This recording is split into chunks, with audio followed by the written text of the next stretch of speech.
Good morning from Black-Tino Farms. I'm Melissa, and it's that time of month again where I'm going to walk through the garden and see the progress we have for the end of June. So let's get started.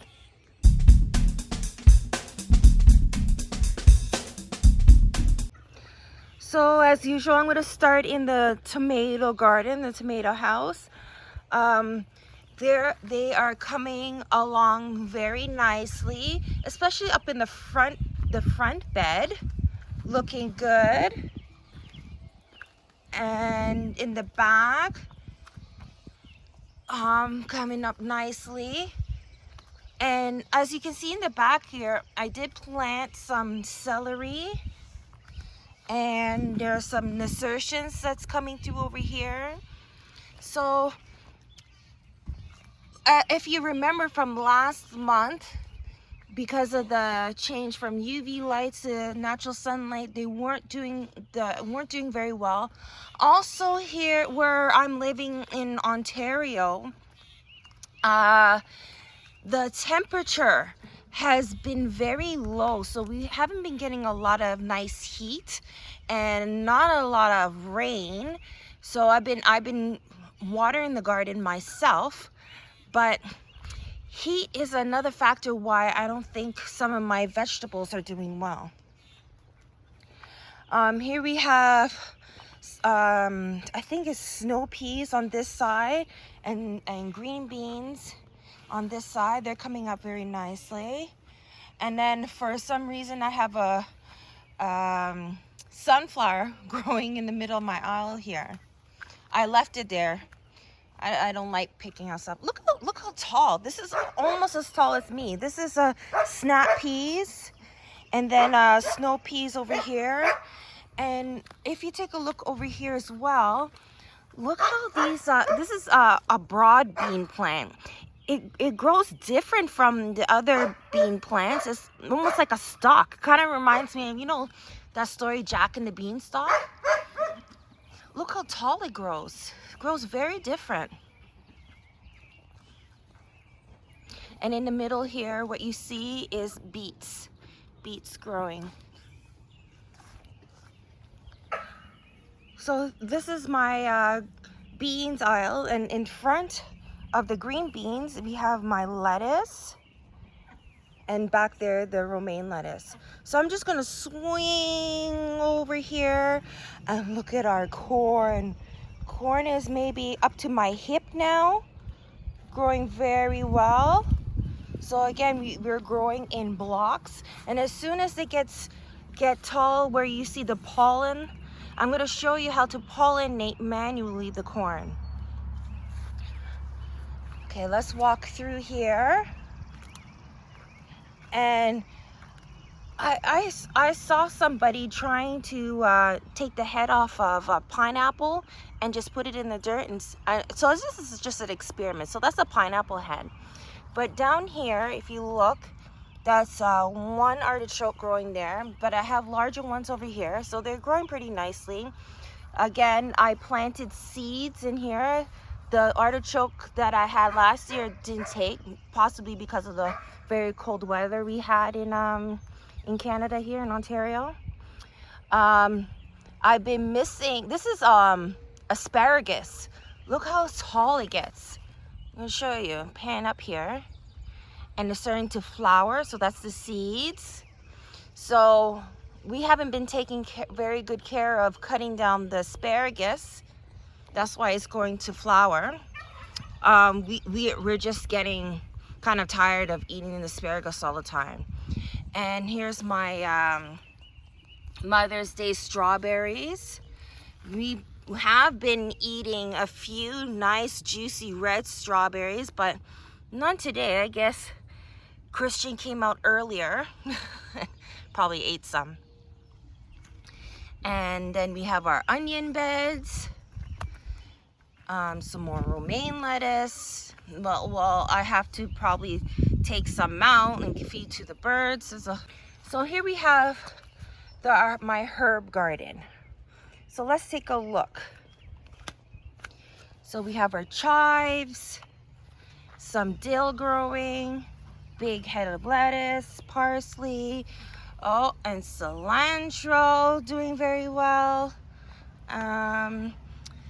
There is some rosemary coming up, a seedling. Again, we need heat in order for it to start to grow, and heat right now hasn't been very productive this summer. Well, the start of the summer, I should say. Oh, my sage is coming through, and this is a echinacea plant. So this dead thing right here, I did a mistake. I tried to split my echinacea plant, see, and try to put him in pots, but that big long stem just broke on me, and it was going to be such a beautiful flower. See, maybe I can save the seeds in this head of flower, if you can see that. But it looks like this one's going to flower soon. And again, this is oregano. And look at my carrot bed, doing really well.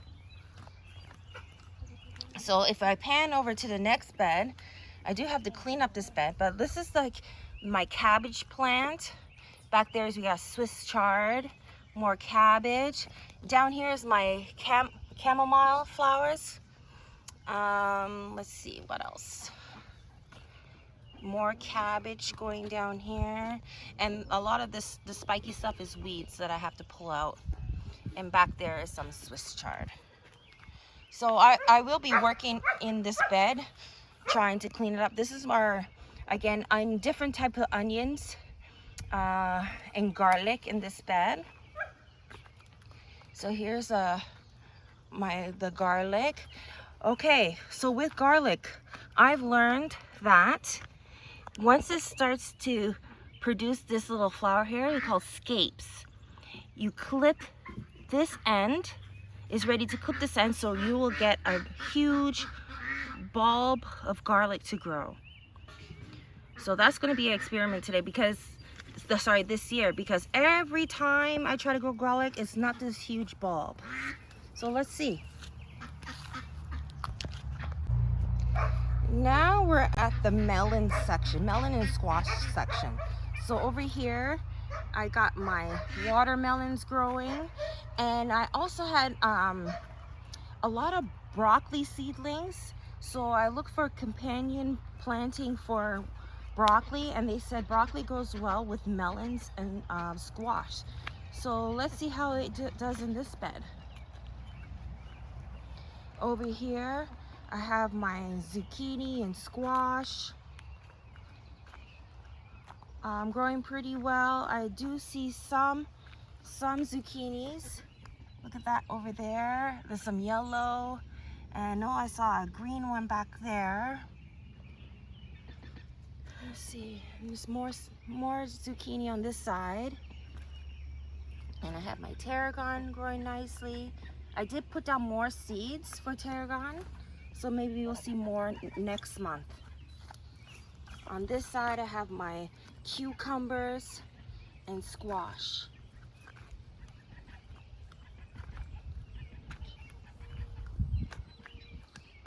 And if you pan over to this next bed, we have cantaloupe, so and lavender. So again, this is lavender. Now with the lavender, I have been trying to cut the tips, and it is producing more. It's like, you know how you cut the tips for rosemary?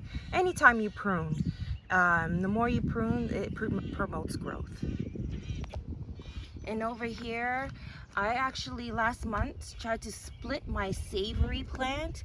So look at this, very resilient. So this did die. This is the main part, and here's another main part, but it is still producing some greenage, so it's not dead. I could prune it back, like the dead stems, but look at, I managed to get like 1, 2, 3, 4, 5 bunches of savory. And again, savory is another herb I can use in cooking.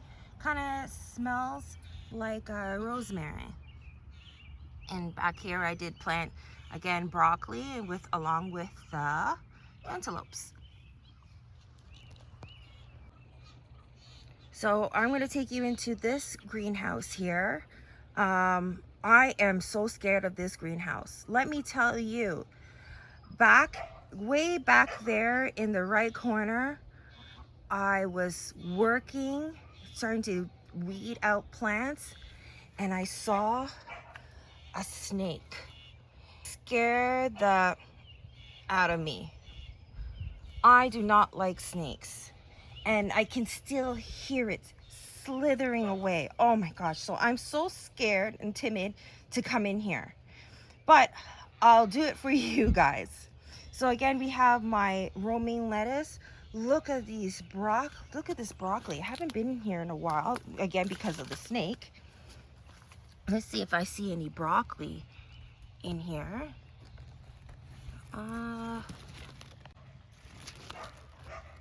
No, not yet. But patience is a virtue. So we got the broccoli. Look at this sunflower stalk. And over here, do a better shot. There is a sunflower that bloomed just the other day. So further down we go. The further I get, more I get scared. So we have some more romaine lettuce. We got the, ooh, look how big this cauliflower plant is. Oh my goodness. Let's see if there's anything in here. Not yet, but they are growing pretty big. So it was back there I saw the snake. Oh. So over here, again, more broccoli and more lettuce. So let's quickly get out of here. So now I'm taking you to our potato bed. There are some weeds growing in here, but I think this is a potato plant here. So the potatoes are growing, and some more potato greenage here. So that's good. What you see here is cilantro. Now I did grow cilantro in this bed last year, and it's interesting to see that the seeds survived and are growing. Over here we have like my dill and Swiss chard and spinach bed. Again, I need to do more weeding and mulching it down so less weeds can grow and more moisture can stay in. So this is another tomato area where it's like cherry and grape tomatoes. The majority of these tomatoes I did not grow myself. These are tomato plants that were here last year. The seeds survived and started to produce. The amount of tomato plants I had to pull out of this area was ridiculous. And again, when I talk about spacing, like some of these I may have to rearrange. So rearrange meaning pulling them out and put it in better rows so I can trellis it when it gets bigger. But I've never in all my gardening years seen tomato plants survive during our cold winters here in Canada and plant again the next following season. So let's quickly go into my hot pepper house. There are a couple of beds that I didn't use yet. So this bed, I did have a few pepper plants. See, that's growing here. Some did not survive, but I do have other seedlings to put in here. This bed's still empty. Don't know what I'm gonna do with this. In here, I did put some ginger down. So, but let's take a look at the real peppers area. So we do have some peppers that did survive. They're doing very nicely. If I pan down over here. So hopefully by next month, we'll see these plants get taller. So that's it for my month-end update on my garden. Remember to share, like, subscribe. If you have any comments, make sure you put it down below. And yeah, see you next month at BlackTino Farms.